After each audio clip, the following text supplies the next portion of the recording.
Il y a plusieurs aspects qui sont importants. On travaille avec l'outil audiovisuel, l'outil technologique qui est de la création d'images, sons, animés. Donc là, on est dans le champ culture, création d'images, création de contenu. Deux, on travaille avec la population sur la création et la réflexion de qu'est-ce qu'on dit et pourquoi on parle.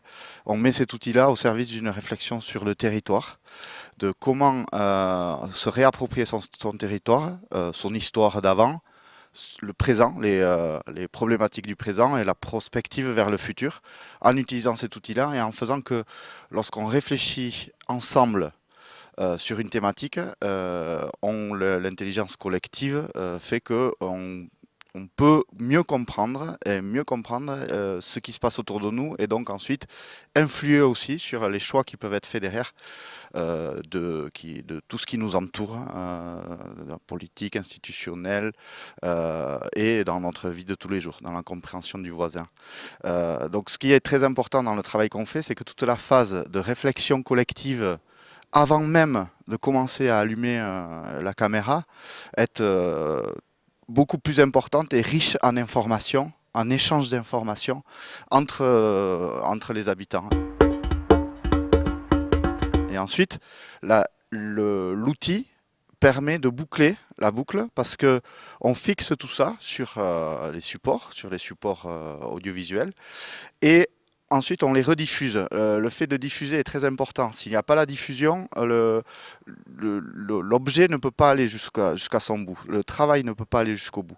La diffusion permet, de boucler avec l'équipe avec qui on a travaillé et tous les gens qui sont autour d'eux.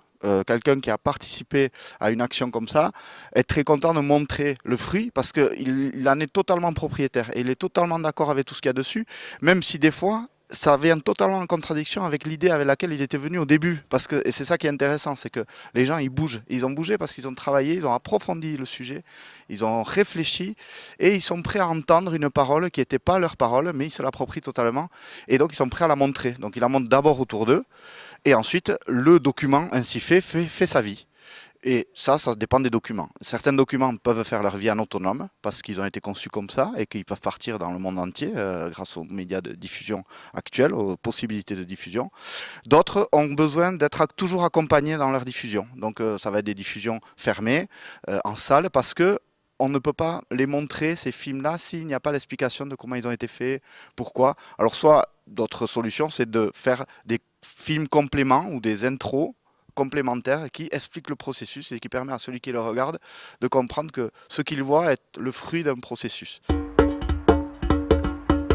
Donc nous devenons des médias qui véhiculons de l'information. Mais là, on est dans une deuxième phase, c'est l'organisation de la diffusion et l'organisation des canaux de diffusion. Vu que on est dans un système dans lequel on n'a pas des canaux ouverts totalement, où on peut utiliser ces canaux pour diffuser nos contenus quand on veut, comme on veut, dans la vie du projet lui-même.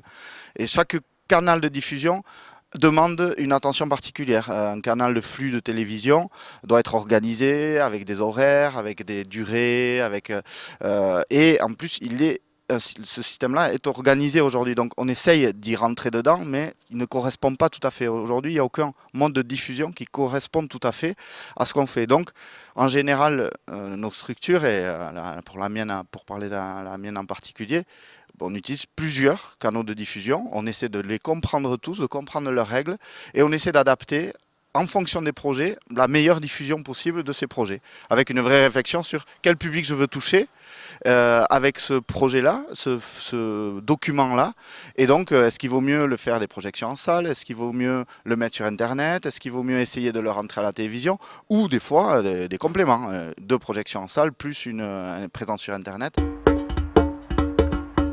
Et aujourd'hui, ce qui bouge, c'est que Internet a révolutionné le plurimédia, le cross-média, tout ce qu'on appelle ça. Bon, aujourd'hui, on fait du texte, on fait du son, on fait de la vidéo, on fait de l'image, on relie tout ça. Et donc, on essaye de trouver des formes d'organisation de tous ces médias-là pour leur donner du sens. Et je crois qu'il faut revenir à ça. C'est d'abord, quel est le sens de ce qu'on fait ? Et derrière, les moyens de diffusion vont nous accompagner à ça, ou on va savoir les créer.